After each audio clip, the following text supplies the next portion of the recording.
Alright guys, thanks for tuning in to Blackridge Outdoors. This is my first fly tying video. I always thought that fly tying videos were really difficult, but I've actually managed to get some good lighting and I think I can pull one off for you guys. I'm not like an expert fly fisherman, so take whatever you learn with a grain of salt. But today I'm going to be teaching you guys a basic parachute Adams, which is definitely one of my favorite patterns and definitely just an easy kind of buggy terrestrial pattern that can look like a lot of things to cruising trout and feeding trout and even feeding bluegills. And so I'll be the hook in the vise is a size 14 dry fly hook, just a J hook. And then by the way, never forget when you're going out, floatant, always dress your fly with floatant. It'll fish a lot better for you. It'll keep it on top. So never forget that when you're fishing dry flies. We're gonna make a simple parachute Adams. We're gonna first tie up a bit of a body with some white thread. This is a 6/0 white thread. We're gonna build up a body with that, and then we're gonna use, this happens to be some super fine, but you don't really need super fine, in gray. And then you can play with it. Obviously there's many shapes and sizes and colors of flies, but today I think I just want to kind of use this ice dub kind of flash as the dubbing, because I have caught fish on parachute Adams before that were dressed and made with flashy dubbing. So first you're going to start with the white thread, and then when you're tying up a fly, kind of start toward the eye of the hook and then work your way to the back of the hook. Let's see if it'll stay in the vise. And then you can get like halfway and then take your scissors and cut, because you don't need that, and then go the rest of the way with your this is just for building up a body. If I wanted to make the fly white, I could. I have tied a lot of topwater flies that are white, and kind of just for fun with like ice dub. So we'll start up. You want to go until the hook starts to kind of taper downward. So pretty much fill the whole straight section of the hook with thread. And then,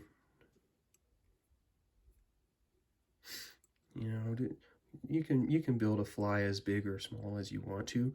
I kind of try to keep my fly skinny just because like mosquitoes and other bugs and stuff are not huge.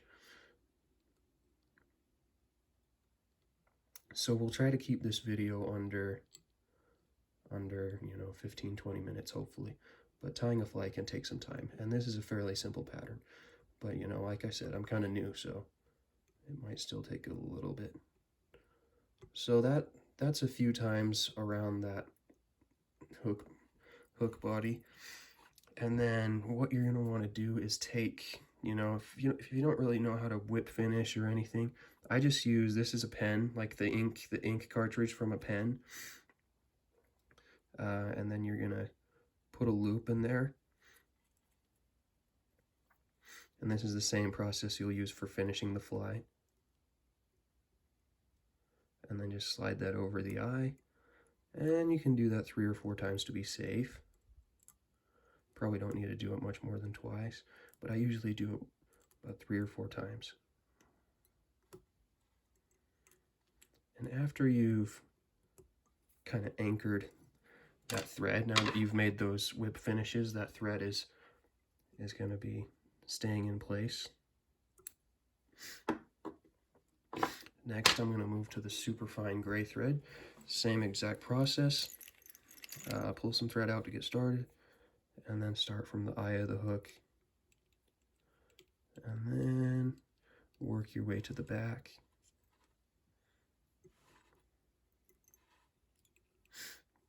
The hook's going to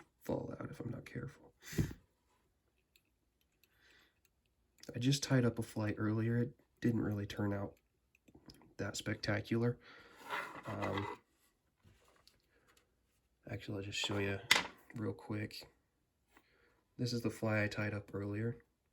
It's similar to what we'll be tying now. Simple parachute Adams. And then, you know, if you're a fish looking at this fly from the bottom, you see that looks like a mosquito maybe. And so they'll hit it. They will.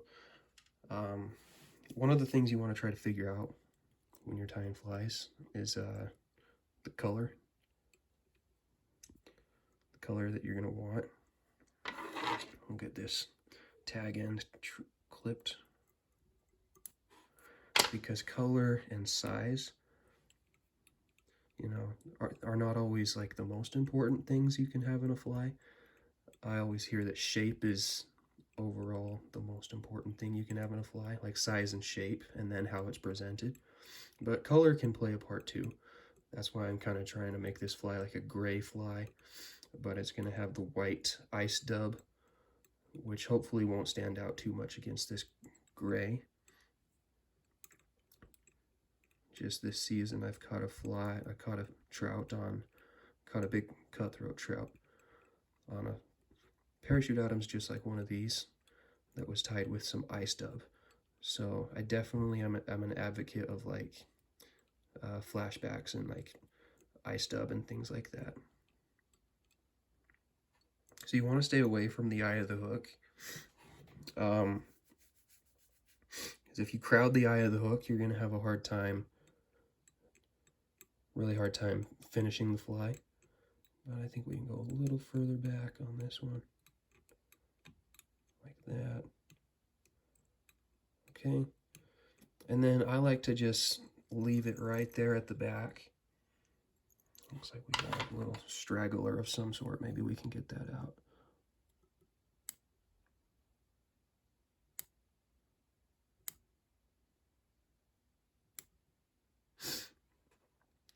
You know, and you know, flies don't have to be perfect. They can be a little messed up. Fish aren't always, if you have fish that are rising and they're not too smart, you'd be surprised what they'll hit. Now I'm taking this dubbin wax. I've just found that this makes it a lot easier to use your dubbin. And then, you know, it's like a glue stick. Just kind of put it right on the thread like that. And we'll start the dubbing process now. It might not, you know, might not take a ton of time, but sometimes you might dub more than once, especially as you're working on like any parachute fly, really, parachute hopper, parachute Adams. You might tie in your wings, tie in your post, and then, so I'm taking just a small amount of that ice dub, you know, and then decide like you need some more dub to wrap over those wings or wrap over some of the thread that you wrapped for the post. So with the dubbin, you pull out a small amount. Small is key when you're doing this dubbin. And then you just start twisting it onto the string, and that's where, onto the thread, and that's where the dubbin wax really plays its part. You see, I think with this, I might have taken a tad too much dubbin, but I don't think it'll be a big deal. So then you're going to start wrapping.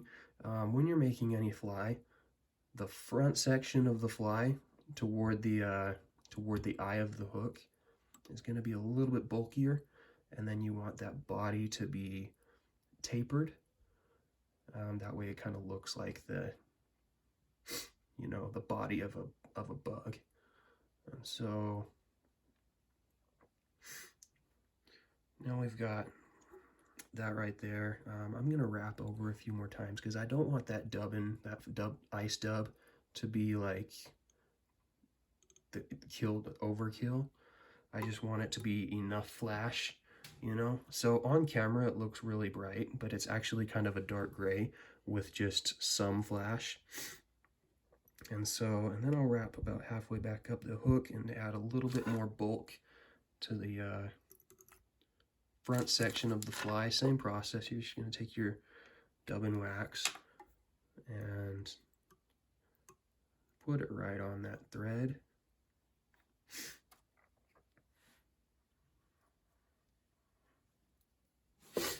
Okay, and then I'll take a little bit more of this ice dub. Usually darker is better for flies like this, I think. Like if you're gonna make a parachute Adams, you might want to go with like olive, tan, but they'll hit a lot of things, like I said. It's not like an exact science. I mean, sometimes you find fish that you just can't fool, and that's when you kind of wish you knew a little bit more about tying up flies and presenting flies and things of that nature. But we'll see if we can't put a little bit more. And if your dubbin acts up, just twist it back on there.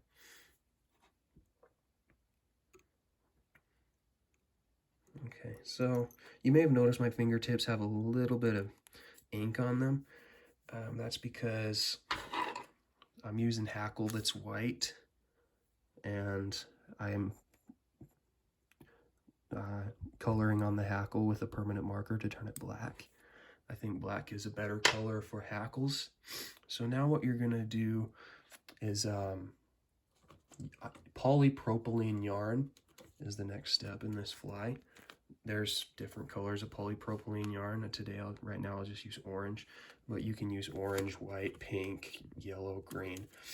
I don't think the color is too important for the fish, obviously, because they're not really seeing that part of the fly. They're just seeing from the underside of the fly. But you're gonna take some of your polypropylene yarn. I'd say maybe 3/4 of an inch.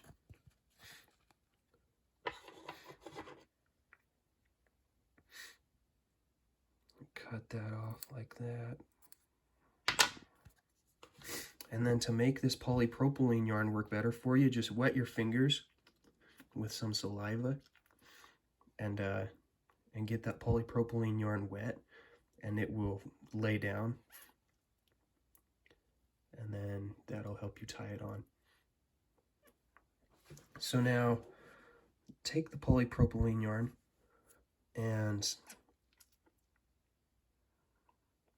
once you've got it ready to go, lay it on top of the fly like so, and then take your thread.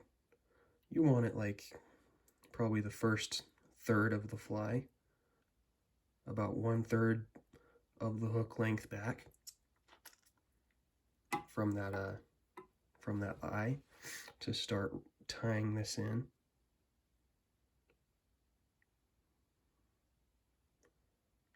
Okay, so it can be a little tricky to tie in like polypropylene yarn. It's not nearly as hard as like tying in wings and things like that. So, you know, that,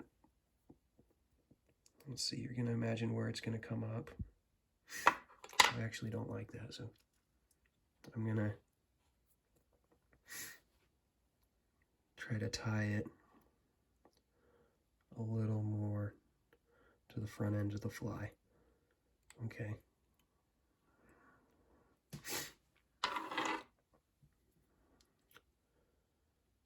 So tie in your polypropylene yarn and trim with your scissors this end that's not going to be used as a post. Okay. And then when you've got it pretty cleaned up as much as you can, you're going to tie that some more wraps of thread, trying not to crowd the eye of the hook around that, to keep it, kind of lay it down and blend it in. And then you're going to pull on this polypropylene yarn just softly and get it to stand up, and it's not going to stand up by itself, so you need to wrap behind where you just tied in the post. And you're going to do that many times, and this is where you can add more dubbin if you want, you know. But, you know, like I said, I want the fly to be dominantly dark color with a little bit of flash. And, you know, you just want it to stand straight up by itself. So I'd say that's looking pretty good. The next part, before you trim your post, you're going to take your hackles, and I've got some #2 saddle hackle here in cream. And you're just going to take one of the tail end of the hackles and probably take maybe whatever's comfortable for you, maybe 3.5 inches of that. And then I'm going to really quickly hit this hackle with a permanent marker so it's black, because I think when trout are looking up at that silhouette of the fly, basically, they want those wings to be dark. And details like this probably don't matter that much. So really quickly hit that hackle. You'll see why my fingertips have got ink on them. Okay, just any, kind of permanent marker will work. Okay, so now you're going to, this is important when you're working with the hackle. The first thing you're going to do is find the base, the part that you're going to tie in, and pull off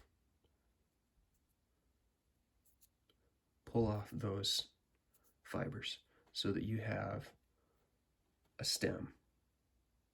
Hard to see because it's white, but that's just a stem. And then you're going to take the stem, lay it down, same spot that you tied in your polypropylene yarn for the post, and do several wraps to secure that. Okay, so now when you've got it tight and secure, because if you're not careful, that will pop out. Any material that's not tight and secure will pop out, which is never fun. You're going to trim that. Oh, I forgot to do this part, but the next part you're going to, before you tie it in, you take from the top end and pull it down with your fingertips and open up all those fibers. Open up all those fibers,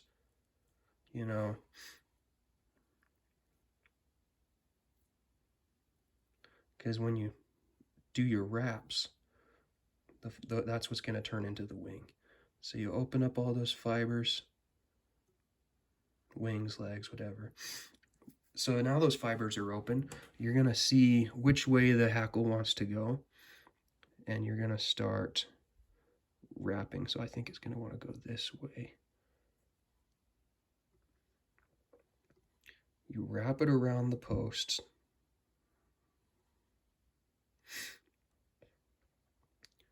You can use hackle pliers, but if that's why I recommend cut your hackle like 2 or 3 inches long, and wrap it around the post. Ideally, you don't want it to just turn into a fuzzball like it is. You want it to kind of lay like an even parachute. And then this is a tricky part now. You've spun that hackle around the post. You're going to take your thread, bring it over, try to keep it to the front, and tie that hackle in. Okay, like so. So I did 3. And then, so that hackle is tied in. Now you're going to trim this excess hackle. Very careful when you're working close to the thread to not actually cut the thread itself, because then your fly is probably going to come undone, or at least the last step that you're working on is going to come undone. So now, going back to the pen tube, and if it's a bigger hook, you can use the body of the pen. You are going to do whip finishes like we did in the beginning.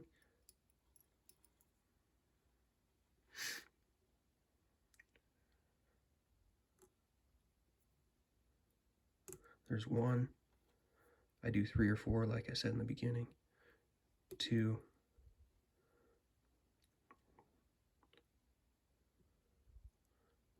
3, and we'll do 4. Okay, so that should be tied in. I never really used head cement. I'm still kind of new to fly tying, but tight. Just make sure those whip finishes are nice and tight. So now you can wet your fingers again and manipulate that post, and then, you know, make it whatever length you want, not too long though. And we'll just try that. Okay, so there's your post. This is, you're gonna see that post on top of the water. The trout won't see it, but you'll see that post, and it'll make your life easier. So, and then just tidy up your fly. If you see any, you know, that polypropylene yarn still needs a little trim. And you can shape the fly too. But this is just a buggy, you know, Parachute Adams fly. And so we'll get that fly out of the vise now. It's completely done. You just need to tie it on and add some floatant. But when you look at the bottom of that fly, you'll see a flashy body, which might catch their attention, especially in the sun. And then you'll see those wings and the post. And we kept the eye clear. So there's a simple Parachute Adams, like I said. Make your own variety, try it yourself. But thank you for watching.